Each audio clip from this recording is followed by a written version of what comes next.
Welcome to the wonderful world of wine. We are your hosts, Mark Lindsay and Kim Simone, exploring all things wine with you. You can find us on Facebook at The Wonderful World of Wine.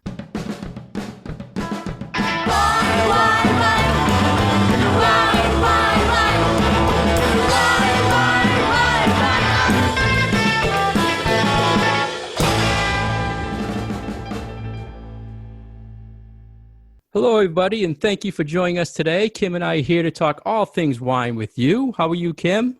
I'm doing well, Mark. How are you? Everything is good. We are still in our isolation modes. Kim is still teaching her children from home and isolating and doing all we can. So we're here to talk about some wine topics to hopefully cheer people up a little bit, Kim, and talk about the world of wine.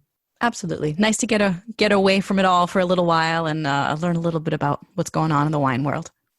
So our first story today, Kim, was from the drinkbusiness.com, which is a UK publication. And they did a story about the 10 most powerful wine brands in the world. And we had touched base how things right now in the wine industry, a lot of focus has been off the small brands or the small producers and a lot of focus on the big brands. Just because there's so much power behind them, they're in marketing, they're on the shelves more now than the small guys. So we thought it'd be good to talk about what are the 10 most powerful brands in the world right now, according to drinkbusiness.com. And we'll start, I guess, with number 10 and work up to number 1, Kim. But anything you'd like to say about powerful brands in the wine world, Kim, before we go through the list? Yeah. So, they came up with a few different factors for how they would come up with the idea of what makes a powerful wine brand. It's not just rate of sales. It has to do with awareness of the brand in the public. It does have to do with how often these bottles of wine are purchased, but it also has to do with kind of how much the public identifies with these wines and will be recommending them to friends, how much they're talked about on maybe social media. So it's not just looking at sales numbers. It's more looking at the marketing and really the brand awareness for a lot of these things. And a lot of these are things that have been on the market for a good long time. And again, are these larger, more powerful brands, like you said. But some of them really don't have a lot of a foothold in the US, which I thought was interesting. So seeing that this is from a British perspective, but is looking at kind of an overall look at these powerful wine brands in the world and not just here in the US can sometimes be a little eye-opening too. Yeah. And a lot of good points, Kim. And I think one of the things I like to keep saying, you probably get mad at me for always saying, the listeners probably get mad at me for saying it, but we talk about the wine wall when you go into a retail store, and we always say that 90% is of the brands that you see are owned by 5 corporations. So this article is talking about brands. And when we go through the brands, we can kind of mention who the company is behind them. But 5 companies, and they have multiple brands under their company. So you think about that when you're looking at a shelf, chances are most of the stuff you're seeing on there is owned by one of those companies. So it's tough to really pick out these big brands versus the little guy or the little guy to get shelf space. So I always like to talk about that, Kim. I know it bugs you at times, but oh no, not at all. I mean, I actually think that that's really important and something that is really hidden from the consumer. It's almost this secret thing that you can't look anywhere on a wine label and have it be spelled out to you whether this is a small independent brand or whether this is owned by one of these big conglomerates and maybe is not a winery, is not a vineyard, is a label that's been put on there and is just something that from a marketing perspective, they're like, hey, this kind of thing sells and this kind of thing sells. So let's make up a name incorporating all of those things and put it on a wine brand and see how it does. And I know that you're big into labels and helping people read labels, but it is very, very difficult for the consumer to understand just by looking at a label where a wine might fall. Yeah, and you mentioned that this is a worldwide brand list. So a lot of things in our local area, for instance, it depends on, it's a regional preference. So a lot of these brands you probably never saw because in our region, they're not very popular, but in the world, they are. So at the end, Kim, please remind me, I want to get back to that point because I had an example of that, but I don't want to say it until we go through the list. So please remind me because you know I'm going to forget. So I will try to remember. Let's start with number 10 on the list, Kim. Mouton Cadet. Mouton Cadet, which is this big brand out of Bordeaux.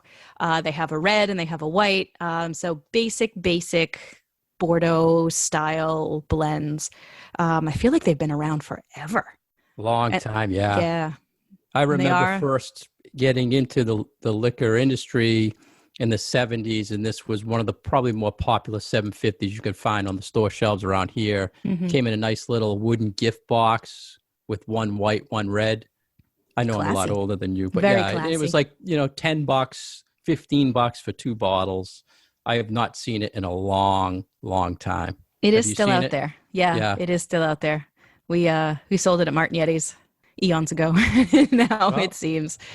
1.5 liters and 750s. So it's still out there. So number 10. So this was number Mouton 10. Cadet. And what I actually liked about this list as well is not only did they give the rankings of where each of these wine brands fit, but also whether that was a higher place or a lower place from previous years. So this number 10 place for Mouton Cadet is actually down a little bit for them. So they used to be in like the 7 or 8 spot, and now they're in the 10 spot. So heading maybe off the list is what I'm interpreting for Mouton Cadet here. Yeah, good information. Number 9 is also a French brand. It's JP Chenet. I am familiar with their sparkling wines. I'm not sure if they have other types of wines besides a bubbly. Are you?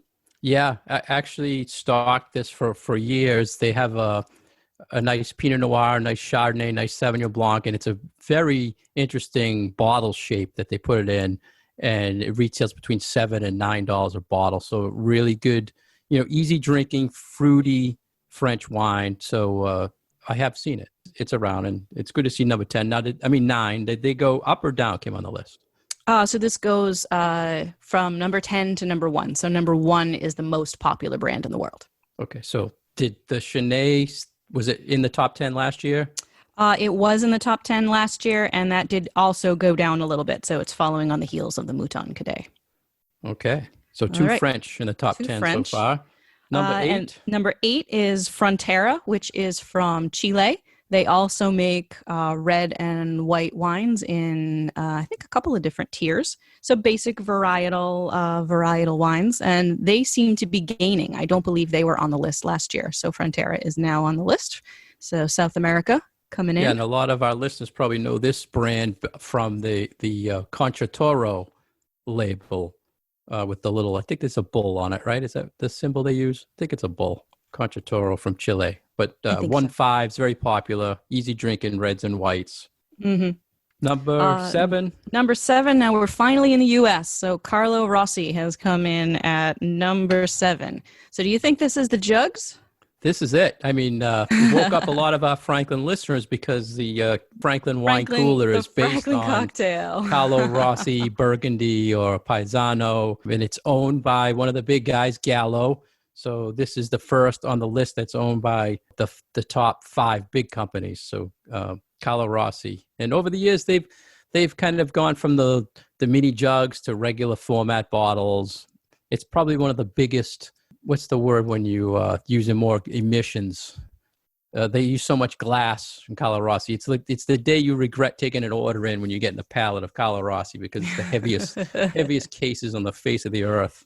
Gives your muscles a workout. Yeah. I don't need it at my age. Number 6, Cam, back to Chile. Back to Chile. This is Gato Negro. It translates as the black cat. I think this is one that is in Massachusetts, but haven't seen it around a lot. Yeah, relatively inexpensive wines. I've never stocked them. I've never tried them. I always get this mixed up with Coto Negro, Fresnay company. Mm-hmm. Does this have a black label too? I think some of them, I did look it up to see who was stocking it because I didn't, have it. And it's just, basic reds and whites and reasonable price points. I think most of the time you'll see these in like a 2 for 10, 2 for 12 section in someone's retail store. Uh-huh. Back on number 5, we're getting back to a brand everyone of our listeners should hear or know of. It's Barefoot, Kim. Right. Number 5. What were they last year? Last year, I think they were 6 or 7. So they're rising on the chart.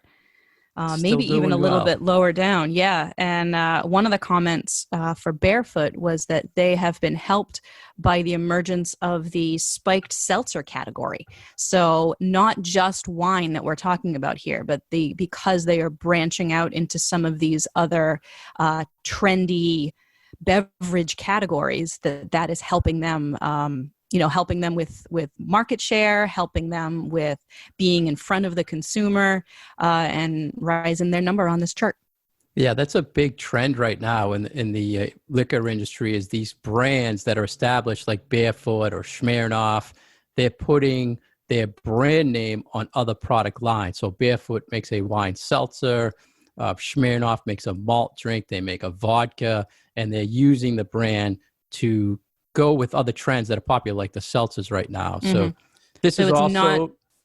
Sorry, I was going to say it's not just, diversifying within your own line, like where, we saw 10 or 15 years ago that vodka companies suddenly were making all these different flavors. It wasn't just vodka, it was mango vodka and lime vodka and coconut vodka. This is a true differentiation into a different type of product. So if we were just talking about wine, this might be a little bit different for Barefoot, but interesting that we're looking at wine, at brands. So the brand itself and how is the brand doing? So I think that's kind of interesting that, they've changed their tact a little bit and they've been paying attention to the market and what's working and what are people drinking and hey, let's jump on this bandwagon for the seltzers.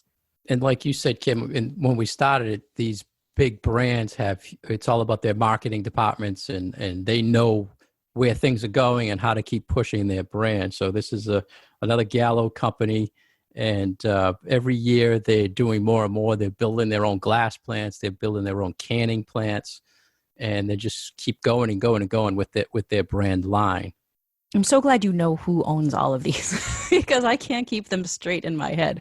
I mean, even though there's just a few of these really, really big companies, you've got your finger a little bit more on who owns what and who's distributed by what and all that. So thank you for that expertise. Yeah, well, in the retail world, you have no choice but to try to find out who's behind them because a lot of times when you're buying, it's based on the brand and mm-hmm. the company behind the brand. So right, the portfolio and who's got what. It all, you were in sales, so you know how that works. I do.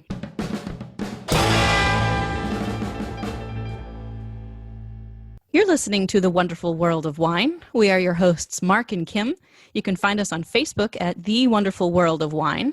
And you can learn more about Mark at his website, franklinliquors.com, and more information about myself at vinitaswineworks.com. So we're back and we are discussing the 10 most powerful wine brands in the world. And we're working down a list that was put together and is put together every year by the Drinks Business. And they take a look at brand awareness and how often people are buying these brands and just sort of in the market, what is the reputation of these wine brands. And we're up to the top 4 most popular wine brands in the world. So brand number 4, Australia, jumping in here, and it's Jacob's Creek. Finally, Australia hits the board. Right?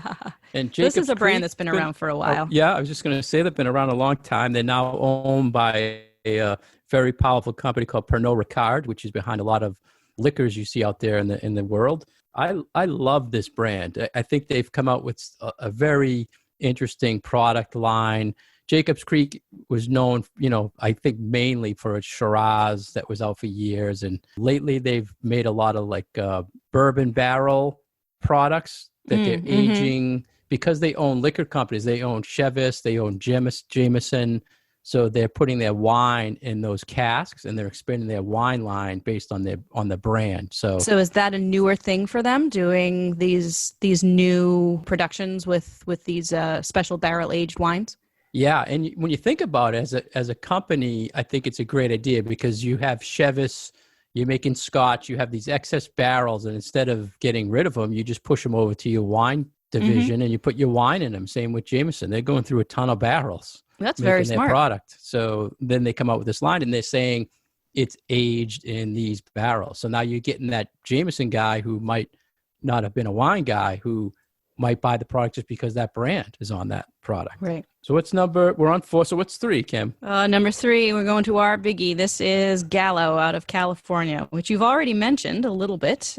Gallo, big brand, responsible for about 40% of all California wine production. That's a massive number. Yeah, huge. And this particular brand is their family vineyards. So it says Gallo Family Vineyards and has all sorts of varietals, all sorts of sizes. And I was kind of shocked that the Gallo brand is still as high in the world. I mean, it must be the United States. It's got to be the most popular. What did you say the volume was in it? 40%. 40%. Wow. I don't think that's 40% of the Gallo family, but that Gallo, the company, produces or owns or is responsible for 40% of everything that's coming out of California. So I think that's what they mean. But if Barefoot's number 5 and they're number 3 with this brand, they got to be selling pretty close to the same millions of cases. Yeah. Which is pretty impressive. It is. It's millions and millions of bottles or cases of wine. I don't think I've ever had a Gallo wine, tried a Gallo wine. Thinking even way back. I'm sure. Never tried it. Have you? I'm sure I have. Recall? Wow. Not me. See, I don't remember. So. Yeah. Well, we're not supporting this top list right now. Number 2, we're going back to Chile, right? Number 2. This is one that I have had quite a bit in my life. This is Casillero del Diablo. It means the cellar of the devil. Very, very popular brand out of Chile. I don't know what the sales figures are for it, but is popular, has been popular. They are pretty much flat from the year before, so I think that they were also number 2 the year before, but they haven't really changed much. So their popularity is pretty high and is pretty steady. And they're good wines. That's Contratoro. I said Frontera was Contratoro, right? Isn't this the brand that's Contratoro? No, I think Frontera is. Frontera is?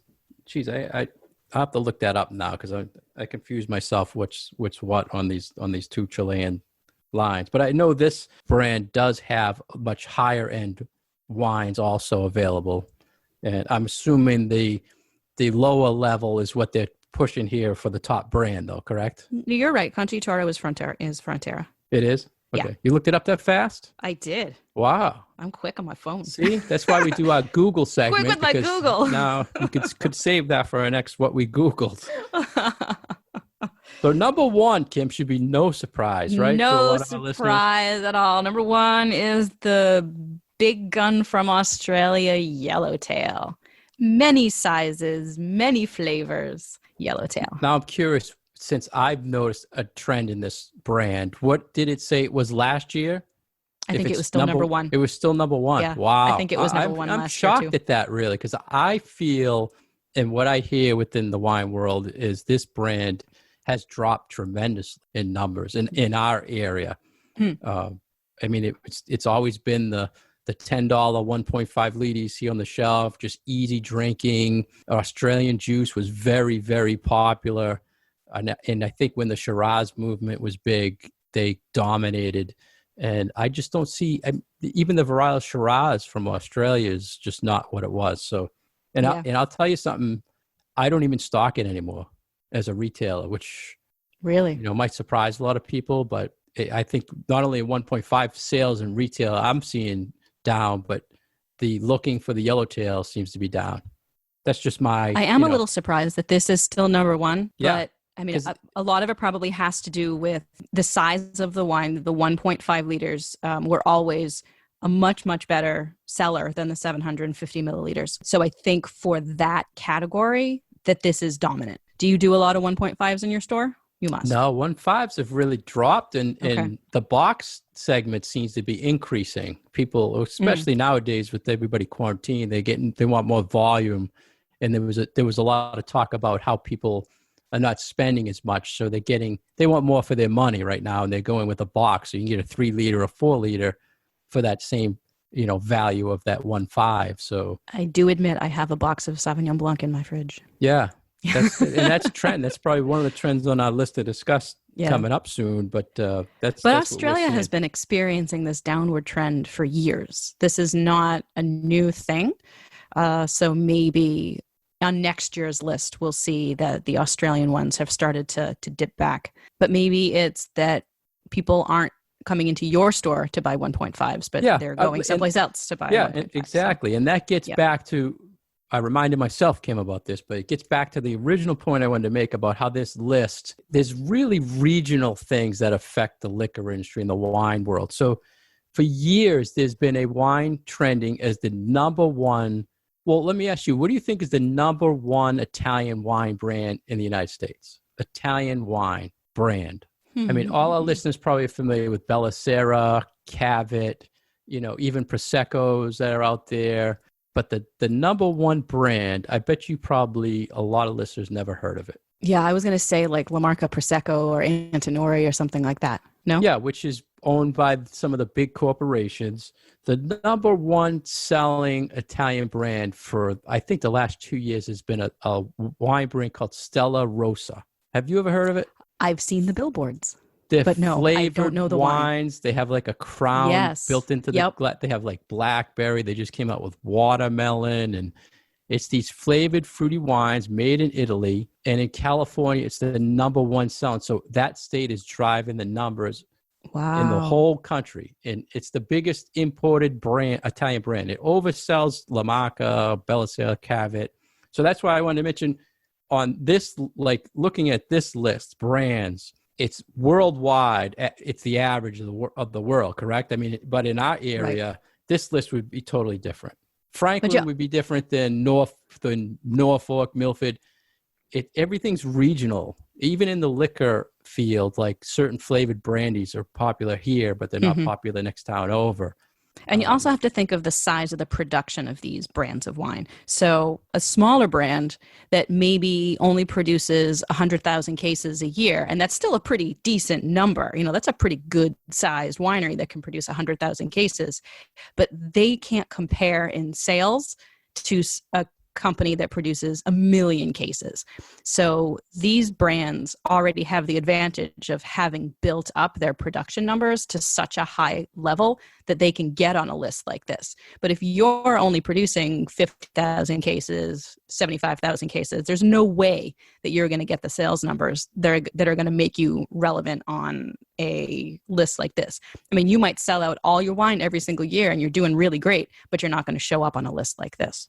Yeah, excellent point. And we're talking like hundreds of millions of cases that these big brands are making. I think Barefoot's 300 something million cases. So you have a lot more shelves you can be put on when you're producing that much. So your brand is noticed a lot more, like you said, Kim. So, and that's why. And you're never out of stock. Yeah, it gets back to why we're seeing a lot of these brands now with things, the way they are in the world, the little people are fighting to get their product on the shelves on a normal day. And then, pandemic happens and they have no shot of doing business like they want to do with these big guys around. So a lot of interesting numbers here. Kim, anything else you saw in this story? No, I really liked seeing the up and down, who had risen on the list and who had dropped on the list.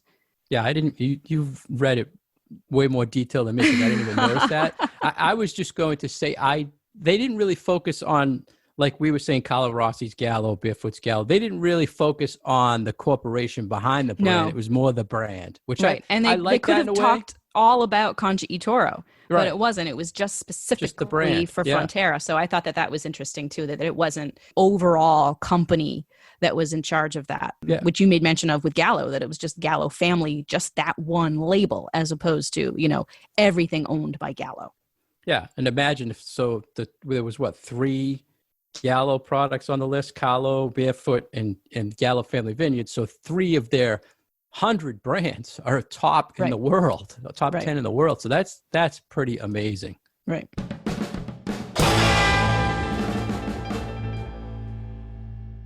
You're listening to The Wonderful World of Wine, and we are your hosts, Mark Lindsay and Kim Simone, exploring all things wine with you. If you'd like to get more information about Kim, please go on her website at vinitapswineworks.com. If you'd like to get more information about myself, please go to franklinliquors.com. For past episodes of our show, please go to SoundCloud or iTunes, and we'd love to hear from you. Any questions or comments on our Facebook page, The Wonderful World of Wine. Next, we have almost a food-related article, Kim, that I think our listeners would be interested in. It comes from the Canada, British Columbia area, where a company turns wine waste into flavor boosters or a puree. And I believe we talked in the past, Kim, about wine waste. So you want to just kind of update our listeners what is considered wine waste? So what happens when you make wine is that you have this leftover stuff once you've gotten rid of all the juice. So it's made up of the skins, the seeds, some of the pulpy stuff from the inside of the grape that is left over. And winemakers and winery folks have to figure out what to do with this stuff. So a lot of the time it's used as feed for livestock. Pigs love this stuff apparently. But there has been this movement over the last few years to come up with other ways of using this stuff. So I believe the last time we had an article about this that we talked about, it was going into cosmetics. So there were like creams and, scrubby stuff for your skin, thinking that the antioxidants that are naturally occurring in the grape could be then transferred into some skincare products. So I know we've talked about that in the past. This one, the skincare, we talked about baths, people taking baths in it, and fuel being made out of it. Yep. And there's, other things that over time people have tried doing with it. So like this, if you soak this in water and then get more of the sugary juice out of it and then ferment that and distill that, that's how you get grappa. So it's all this leftover stuff. And this company out of British Columbia has looked into using it as a flavor enhancer in a lot of vegetarian products like meat replacement sorts of things to up the nutritional content, but also the flavor content, because a lot of this stuff still has a lot of flavor compounds in it. Yeah, and I guess he said he was watching wild bears eat the waste. Yeah, that's right. And that's how he came up with the bears like it. We must be able to do something with it. And I saw there was an interesting number they gave, Kim, about 1/5 of the grape weight is used to make wine. The rest is waste. So say like 1/5, say the juice that's taken out and then you have the skins and everything left over, all that waste, you only use 1/5 of the grape. The rest is waste. And that's what this gentleman... you're only using the water part of it, the liquid part of it. Exactly. So all the other stuff's wasted for years. And I didn't write down the guy's company. Do you remember what the company name was that's selling? Because I was online. Oh, it was called Wine Crush, right? The site is Wine Crush. And they had like different flavors mixed with salt, like a Malbec flavor. So it's almost like a barbecue type seasoning, right? Right. Flavor enhancer. They said like it's $15 a bottle. Interesting. So like you would use a liquid smoke or a Worcestershire sauce or something, and it's used to enhance, I don't want to call them fake, but alternative meat products, shall we say. Yeah, and that's what they're saying. It's a meat replacement, like you said, and the pumice, so the waste does contain oils, fiber, it contains acids, it contains proteins. So that's why they're saying it could be a meat replacement. Would you try this? You're the foodie. Would. I would. Absolutely. They only had, I think it was Malbec flavored. So each waste is based on the grape waste. So they have a Malbec, a Cab, a Merlot. I wonder if you can really taste the difference in the waste, because it's not a fermented finish. You know what I mean? How do you taste differences? Well, you do taste differences in the grapes. If you taste like a Cabernet grape next to a Malbec grape next to a Sangiovese grape, you can taste the differences, but it's subtle. But the and waste it's different. It doesn't taste like the wine. Yeah. Well, it's still just the skins, right? And so much of the flavor compounds are in the skins. So why not? This would be interesting. They had a lot of recipes online for cakes and shakes and potatoes, a lot of things I never make, so I can't say. I was interested in the product. I did look it up at the website. So if our listeners, Wine Crush, it's a British Columbian company. But I do really like hearing these stories about companies that are trying to be smart about using what they have, not just throwing stuff away, but taking their waste products from their production and coming up with a smart way of continuing to use it and to create something different, whether it's, whether it is feeding it to animals. And I know that we have a lot of breweries around here that will take their spent grains and will sell them to farmers who then feed it to their pigs, and that's wonderful stuff.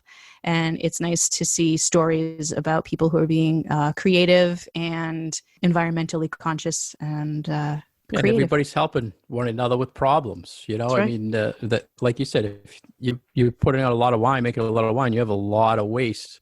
And sometimes they recycle it back to their vineyards. But if you don't have a vineyard, you're buying grapes from growers, you get this waste, you got to get rid of it. So it's good that they're working together and solving a waste problem. In Canada, anyway, we need solving this in the problems United States. together. Yeah, we need it in the United States. I'm surprised, like we're talking the big brands, the big brands should get on this, and Gallo should be producing something from their waste. Maybe they do, and we don't know about it. Yeah, I wonder. I mean, they have a lot of waste, so be interested in what they're doing with it.